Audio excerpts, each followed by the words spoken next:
Umaaray ang mga magsasaka dahil sa pagkasira ng mga kalsada, bunsod ng mga pagguho ng lupa sa Benguet. Bukod sa delikado ang biyahe, apektado ang presyo ng kanilang ani na bumababa ang kalidad sa tagal ng biyahe. Saksi si Von Aquino. Malalaking bitak sa kalsada ang tumambad sa amin habang nag-iikot sa Barangay Paway sa Atok, Benguet. Kabi-kabilang landslide ang naitala roon dahil sa walang humpay na ulan dulot ng habagat. Mga kapuso, ganito po katindi ang epekto ng walang tigil na pag-ulan dito po sa Barangay Paway, Atok, Benguet. Kung makikita ho ninyo, nagkaroon na po ng landslide dito na may kasamang mga bato. Gumuho na rin po yung bahagi na yun ng bahay na ginagawa. Pero ang mas matindi ho dyan, nawasak po itong kalsada dito na itinuturing pa naman na farm to market road na kailangan pa naman po ng mga magsasaka ngayon para makapagbaba sila ng gulay sa La Trinidad, Benguet. At yun pong nawasak na bahagi na yun ng kalsada, ay tumuloy-tuloy ho yan pababa dun ho sa mga taniman ng gulay.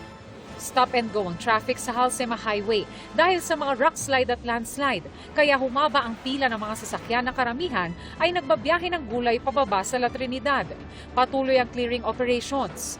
Pero hindi lang ang peligro ng landslide ang problema ng mga nagbabagsak ng gulay sa La Trinidad Vegetable Trading Post.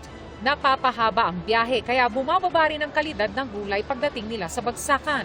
Ang magsasakang si Fermin na ibenta na lang sa halagang 8 piso ang sanay 20 piso kada kilo na repolyong ani nila. Second class na raw kasi ito kung ituring dahil hindi nagaanong sariwa. Kaya hindi sigurado kung mababawi niya ang 50,000 pisong puhunan. Hindi po maganda yung daan. Medyo lubak-lubak yung dinadaanan namin. May slide.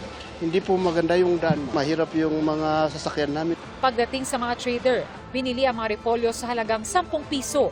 Ang first class o pinakasariwa na repolyo nasa 20 hanggang 35 piso. Binalot ng papel ang mga repolyo para hindi mabulok habang binabiyahe patungong Metro Manila at Bulacan. Maraming landslides, kaya ang gulay nagpa-fluctuate yung presyo. Imbis na green siya, magiging second class na kasi nga napila siya, tapos mga basa pa. Siyempre masisira yung gulay. Ayon sa Office of Civil Defense, tinatayang nasa mahigit 347 million pesos ang halaga ng pinsala sa agrikultura dahil sa epekto ng habagat at mga bagyong Luis at Maymay. Iniinda rin hanggang ngayon ang matinding pagbaha sa ilang bahagi ng Northern Luzon.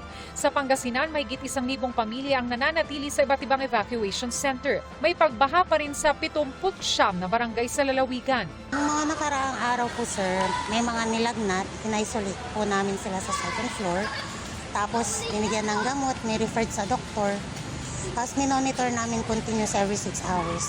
Patuloy naman ang paglilinis sa mga paaralang pinasok ng tubig, gaya sa West Central Elementary School sa Dagupan City.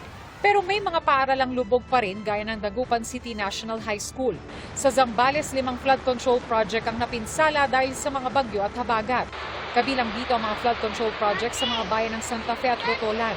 Sa Botolan pa rin sinagip ang 9 na crew member ng isang tugboat. Ayon sa MTRRMO, nagkaroon ng butas ang tugboat kaya minabuti ng crew na isadsad ito sa baybayin. Nasa maayos na silang kondisyon. Mula rito sa Atok, Benguet, ako si Von Aquino, ang inyong saksi.